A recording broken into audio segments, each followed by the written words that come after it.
anyone, are we ready on anything right now? And so that the court knows what I'm doing, I overheated. And so I had to wait. By which you mean your laptop overheated? I do mean my laptop. So yesterday, the YSL trial continued, and the majority of the day was a lot of back and forth about evidence. Now, we did have one emotional outburst from Max Sharp and then from Doug Weinstein about the unfairness of the trial and about another ex parte meeting that took place before the June 10th meeting.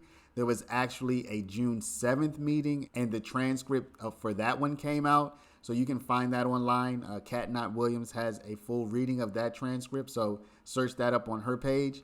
But aside from that, yesterday was mostly about evidence. The one takeaway that you get watching yesterday, many people kept saying in the comments that the state just does not seem prepared. So what we're going to see in this video is a few instances where the state was just unprepared. After 2 years with this case, they're still unprepared.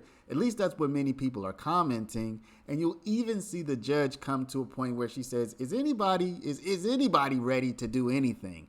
She ended court early yesterday due to unpreparedness, is at least the way I saw it, because they did not go to 5 o'clock as previously planned. So let's get into it. But anyway, with regard to, does that make something said that is inconsistent in a prior inconsistent statement? And the state can provide me the law on that. But I think there are times when either I don't remember, or an I don't know, or well, that was a lie, can still form the basis of making something a prior inconsistent statement. So, but And Your Honor, I'm going to let Ms. Hilton speak specifically as to the law on factually what Mr. Copeland did say. What he said was, I don't remember anything that I told the police. I keep telling you, I don't remember anything. But if they say I said it, then I said it. Yeah, I think what they're talking about is he also at certain points said, yeah, I absolutely said that, and it was a flat out lie, and I'm paraphrasing, but that is what they're talking about, correct? Okay. If that's what they're talking about. Is that what y'all are talking about, Mr. Sharp, Mr. Steele? Yes, Your Honor. Yeah, so that's what I would like for y'all to address. Your Honor, we believe based on two positions, OCGA 24-6-621, which be impeachment by contradiction, as well as a prior inconsistent statement, in both that statement, I said all that I said, but it was a lie, or I was trying to finesse my way out of being locked up, would lay the grounds of still allowing the prior inconsistent statement to come in. Okay, and 24-6-621's the Impeachment by contradiction, and 24-6-613 is essentially prior statements, right? Yes, Your Honor. So what I'd like is some case law that represents the proposition that you are asserting, okay? Yes, Your Honor. All right. And I don't want it just simply quoted out of a horn book. I would like the actual case law. Your Honor, if you can give us a moment, just because we need to. I mean, y'all, when I told you a week and a half ago that I wanted to be going through Mr. Copeland's evidence, y'all had 10 days or more to get ready for this. So I don't know what y'all thought we were going to be doing, but yes, I'd like to hear it. So if you need a minute to get me the law, go ahead.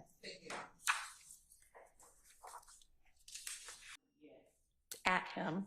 I don't know when he's going to come in, but all right. So as a part of all of the work y'all are going to be doing before the 5th, that's going to be part of what you need to do.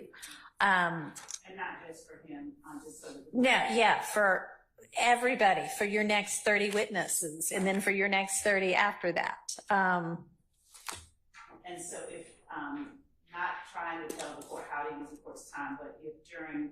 I'm open to suggestions, since what I've come up with so far isn't working. What we can do as a prosecution team over the next, however amount of time the court wishes to allow us, is to identify with respect to each of the witnesses that are co-conspirators. I know that there are several. We can, and that it will be coming up in the next batch of 30 witnesses. So we can identify, just to the court and the defense, those people, and begin looking at the portions of their statements, their respective statements, that we would anticipate needing to use as opposed to using the whole thing. Okay. And so we should be able, over whatever amount of time the court gives us from here forward today, to go through and come back today with a chunk of statements for each of those people. Okay. If not all of them. Okay. Some of them. I like what I'm hearing there, that by the end of today, she can have done that for all of them. Yes, I like that. Judge, Yes, I said it, so you did say it. You know, there we go.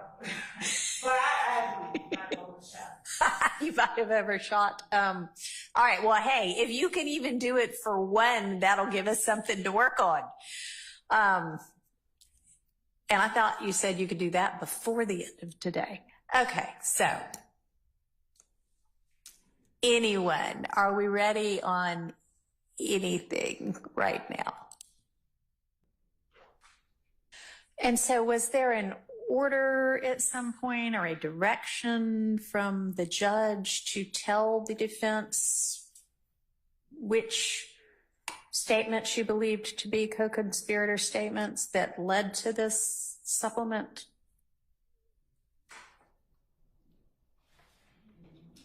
Yes. Okay. I'm looking for Okay. I mean, if there was, that's all I need to know. So yes. So, okay. Now tell me what other statements you believe to be co-conspirator statements and why they should come in now when you were ordered many, many months ago to tell the defense what they were. They are included as part of the jail calls and the wiretap. Okay. So they have them. Yes. They just haven't been identified as, hey, we think this is a co-conspirator statement. We intend to use it. Yes. Okay. Well, sure.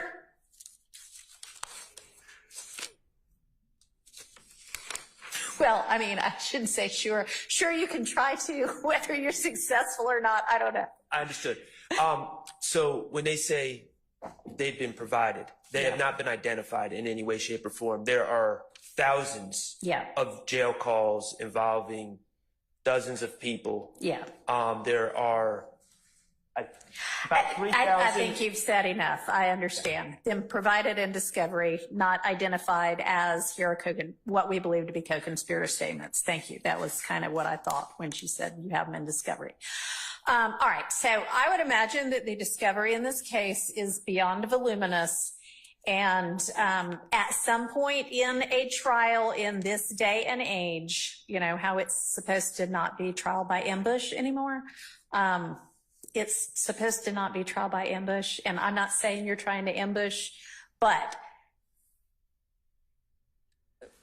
at least as of now, really well before now, you should have identified, I think this is a co-conspirator statement. And honestly, you should have identified out of the God knows how many rooms full of boxes of discovery, here's what we're actually going to use.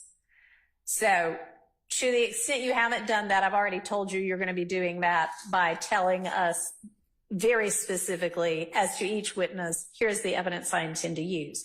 But that's still weeks down the road. So if you know, well, let me put it this way. Whatever co-conspirator statement you know of right now, let's stand up and let's share it with the rest of the people here so that they can then tonight look at it and say, here's why it's not. Okay? And for anything that you don't know of right now, you need to go home tonight and huddle together and figure out what else there might be. And I will consider whether I'm going to let that in or not. And then if I do, potentially, we'll have to hear as to each of the alleged co-conspirators, why it is that you either have or can establish through admissible evidence that they are in fact a co-conspirator, or not in fact, that'll be for the jury to determine, but there's a preponderance from which I can determine. Okay. All right. So who do you know of right now? Your Honor, give me 1 second. Okay. She said, give me 1 second. But yeah, I mean, I know it's a big courtroom and there are a lot of us, so we all need to try to remember to speak into the mics. So maybe the state can, and you're pretty loud, Miss Love, but maybe pull that mic down so it's a little closer to all of y'all.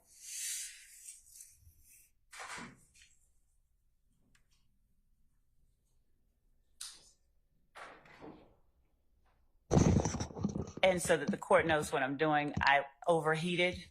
And so I had to wait. By which you mean your laptop overheated. I do mean my laptop. Okay. And I was because I've told y'all not to overheat anymore. So that's what's okay happening. So can you say those for people again louder so Mr. Harvey can hear? Yes, Your Honor. The jail calls, the jail calls of the persons that I have in my hand that we're reviewing are jail calls of people who are currently on trial or who were on trial and entered a plea. Okay. So I don't think that that counts for what Mr.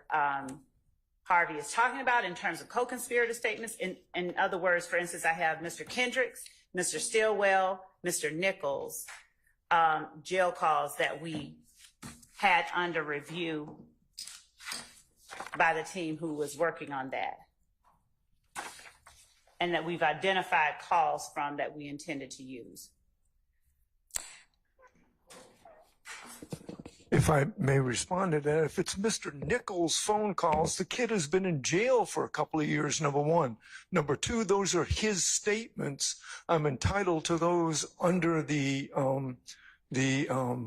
discovery statute. And if they're just looking at them now, 2 years later, you should, without any question at all, exclude those. I mean, this is, okay. Come on, 2 years later. It is my understanding that everything that my understanding based on your representation to me earlier today in court, that everything that you intend to use as a co-conspirator statement has been provided to the defense in discovery. Is that correct? Correct. Okay. And so what we're doing now is y'all asked that it be identified which are going to be co-conspirator statements. So it's not that you don't have it, it's that it has yet to be identified as a potential co-conspirator statement. So with regard to your objection about not having it, you have it, it sounds like.